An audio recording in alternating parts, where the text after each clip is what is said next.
അമ്മ മാത്രം വളർത്തുന്ന കുട്ടിയുടെ രേഖകളിൽ അച്ഛന്റെ പേര് ചേർക്കേണ്ടതില്ലെന്ന് ഹൈക്കോടതി. കാലഹരണപ്പെട്ട രീതികൾക്ക് പകരം റിയാലിറ്റിയുമായി ബന്ധപ്പെട്ടതായിരിക്കണം ഒരാളുടെ ഐഡന്റിറ്റി. അച്ഛന് പങ്കില്ലാതെ അമ്മ മാത്രം വളർത്തിയെടുക്കുന്ന കുട്ടിയുടെ സ്കൂൾ റെക്കോർഡിൽ അച്ഛന്റെ പേരോ കാസ്റ്റോ ചേർക്കേണ്ടതില്ല. പിതാവിന് പ്രയോറിറ്റി കൊടുക്കുന്ന പഴയ രീതിയിൽ നിന്ന് വ്യത്യസ്തമായി യാഥാർത്ഥ്യവുമായി നിരക്കുന്നതായിരിക്കണം ഔദ്യോഗിക രേഖകളിൽ പ്രതിഫലിക്കേണ്ടത്. പൂർണ്ണമായും അമ്മയുടെ കസ്റ്റഡിയിൽ വളരുന്ന 12 വയസ്സുള്ള പെൺകുട്ടിയുമായി ബന്ധപ്പെട്ടതാണ് ഈ കേസ്. കുട്ടിയുടെ അമ്മയും അച്ഛനും തമ്മിലുള്ള കേസുകളുടെ സെറ്റിൽമെന്റ് അനുസരിച്ച് കുട്ടിയുടെ പെർമനന്റ് കസ്റ്റഡി അമ്മയ്ക്ക് നൽകുകയും ഫ്യൂച്ചറിൽ ഫാദറിന് യാതൊരു റോളുമില്ല എന്ന് വ്യക്തമാക്കിയിരുന്നു.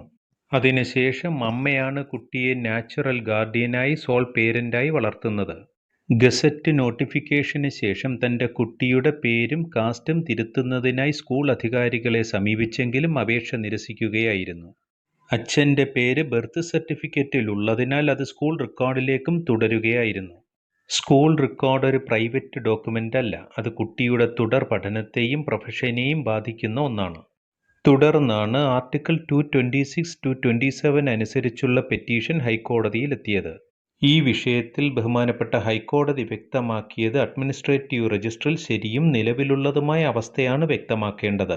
സാഹചര്യങ്ങൾ വ്യക്തമായും മാറ്റം വന്ന സ്ഥിതിക്ക് ഫ്രീസായ ഒരു ഐഡന്റിറ്റി അല്ല ഉപയോഗിക്കേണ്ടത്. അച്ഛനിൽ നിന്ന് പൂർണ്ണമായും മാറി നിൽക്കുകയും അമ്മയുടെ കമ്മ്യൂണിറ്റിയിൽ ജീവിക്കുകയും ചെയ്തുകൊണ്ട് ഫാദറിന്റെ കാസ്റ്റ് ഒഫീഷ്യൽ റെക്കോർഡിൽ നിലനിർത്തുക എന്നത് ഭരണഘടനാപരമായി അനുവദനീയമല്ല. കുട്ടിയുടെ ബെസ്റ്റ് ഇൻട്രസ്റ്റും വെൽഫെയറുമാണ് പരിഗണിക്കേണ്ടത്.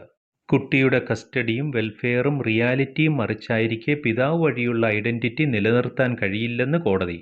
ഇത്തരമൊരു കുട്ടിയുടെ പബ്ലിക് റെക്കോർഡ്സിൽ അച്ഛന്റെ പേര് കൂടി നിലനിർത്തണം എന്നത് ആർട്ടിക്കിൾ 21 അനുസരിച്ച് റൈറ്റ് ടു ഡിഗ്നിറ്റിക്ക് എതിരാണ്.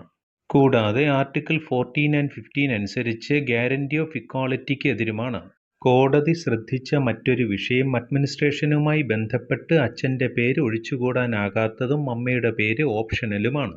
ഡോക്യുമെന്റേഷനിലെ ഇന്നിക്വാളിറ്റിയാണ് ഇതിലൂടെ വ്യക്തമാക്കുന്നത്. പേപ്പർ വർക്കിലൂടെ ഈ ഇന്നിക്വാളിറ്റി തുടർന്നു പോവുകയാണ്.